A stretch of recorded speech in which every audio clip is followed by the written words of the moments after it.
Okay, this is problem 5.6.39. We're asked to factor, and our factorization, or our polynomial that we're trying to factor looks like this.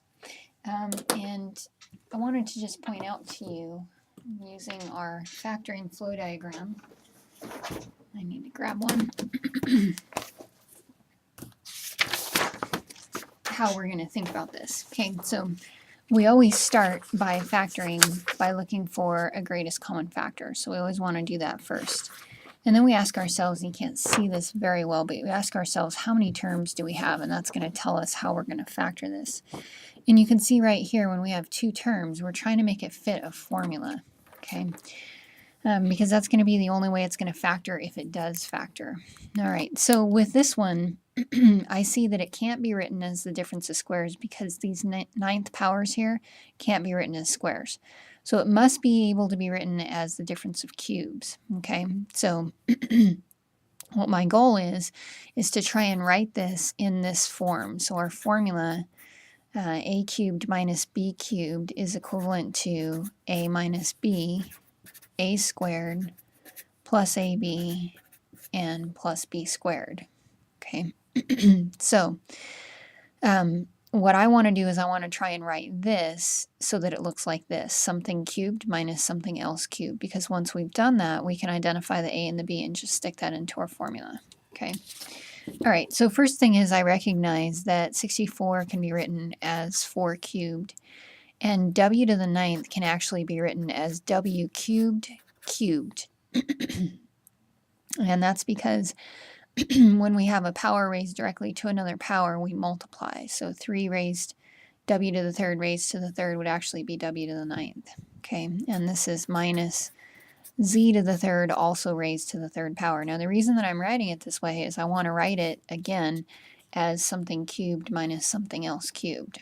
Okay, so let's go ahead and actually bring those together. This is actually 4w cubed, the whole thing being cubed.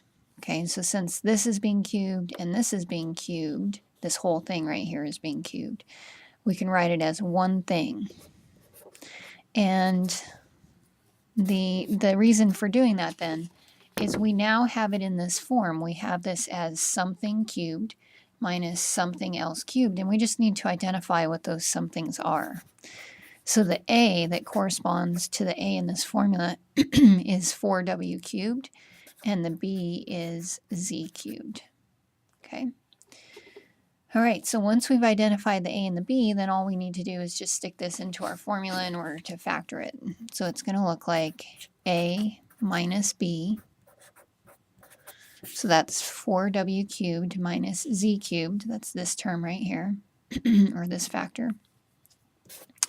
And then we have a squared, so 4w cubed squared plus a times b and plus b squared. Okay, and then our goal now is to just simplify in the inside here.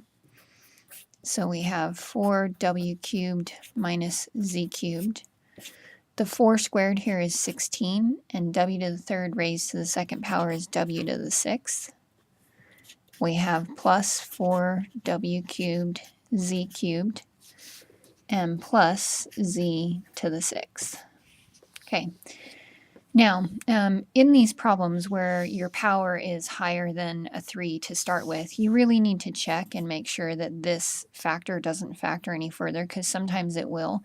This one never will. The trinomial will never factor any further. But there are occasions where this will factor further, and this one almost fits the form again. What's limiting it is the 4 right here. So 4 cannot be written as something cubed. But everything else, the w is cubed, we've got the minus sign, the z is cubed, so the rest of it fits the form of the difference of cubes, but the 4 doesn't.